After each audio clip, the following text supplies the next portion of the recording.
সবাইকে ওয়েলকাম। এখন আমি পনিরটাকে ঘি দিয়ে ভাজছি। ঠিক আছে, এটা পনিরটাকে ঘি দিয়ে ভাজছি। আর এই দিকে আরও ইনগ্রিডিয়েন্টস রাখা আছে। এই দেখতে পাচ্ছ, এটা মটরশুঁটি বয়েল করে রাখা আছে। এই যে টমেটো, ক্যাপসিকাম আর কাঁচা লঙ্কা রেখেছি। আর আলুটাকে বয়েল করে হলুদ লবণ মাখিয়ে রেখেছি। সবাইকে ওয়েলকাম আমার রান্নাঘরে। শুভ সন্ধ্যা।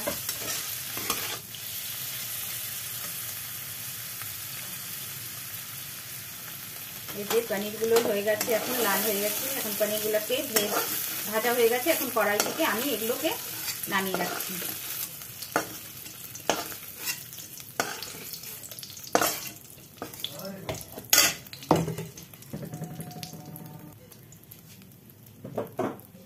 তারপরে আমি এটার মধ্যে একটু সরষের তেল দেব। সরষের তেল দিয়ে এর মধ্যে ফোড়ন দেব, জিরা ফোড়ন দেব। আমি নতুন করছি, আপনাদের সাপোর্ট পেলে নিশ্চয়ই আগে যাব। দেখবেন কিরকম হয়েছে রান্নাগুলো।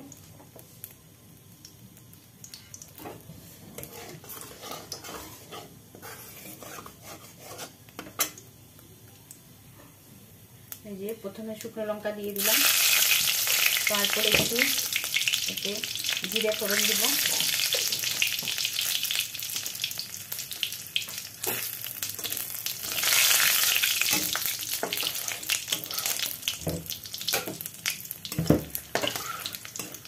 একটু লঙ্কাগুলো লালচে করে এলেই আলুগুলো দিয়ে দিব।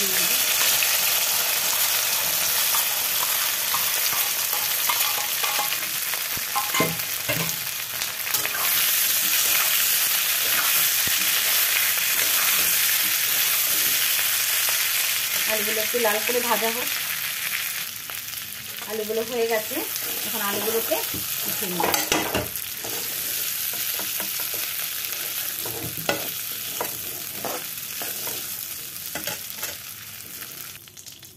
এর মধ্যে সবার আগে ক্যাপসিকামটা দেব।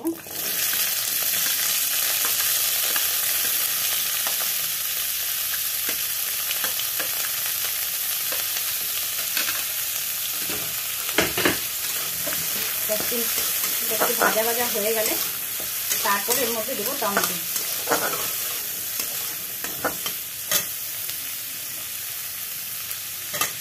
একটু হালকা লবণ দিই, লবণটা তাহলে ঢুকবে।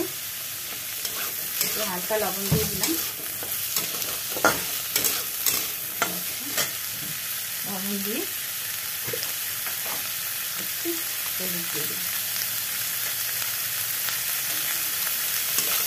এখন অল্প অল্প দেবো লবণ, হলুদ পরে আরো দিতে হবে মশলার সাথে।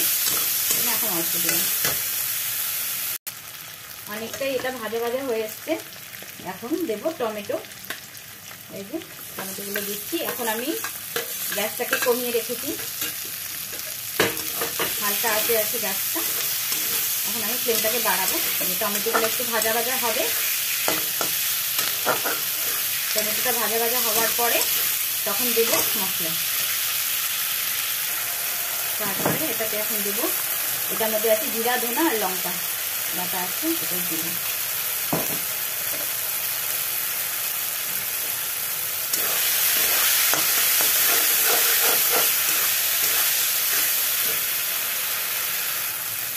তখন হলুদটা কম দিয়েছিলাম, তখন আজকে হলুদ দেব। হলুদ দিয়ে দিলাম। এখন একটুখানি মিষ্টি ফুটিয়ে দেবেন।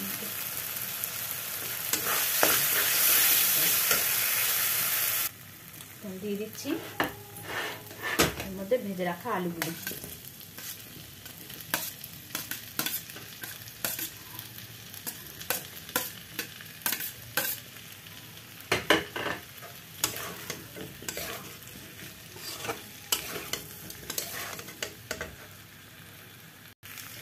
দিয়ে দেবো এই যে মটরশুঁটি, সিদ্ধ করে রাখা মটরশুঁটি।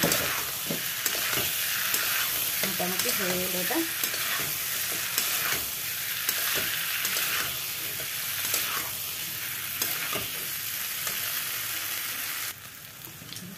ভেজে রাখা পনিরগুলো দিয়ে দিচ্ছি।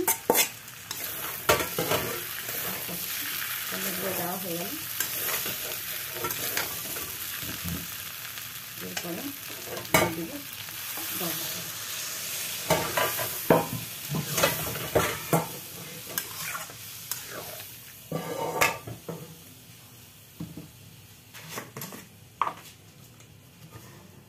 লবণ দিয়ে দিই, তখন লবণটা কম দিয়েছিলাম, একটু লবণ দিয়েছিলাম।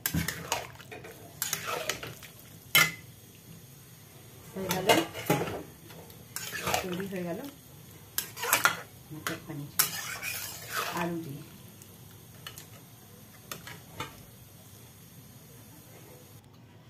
হয়ে গেল তৈরি যে মটর আলু পনির দিয়ে ক্যাপসিকাম টমেটো দিয়ে। এটা ভাত, রুটি, পরোটা, লুচি সব দিয়ে খাওয়ার জন্য খুবই টেস্টি। এটা একটা জিনিস, খুব টেস্টি।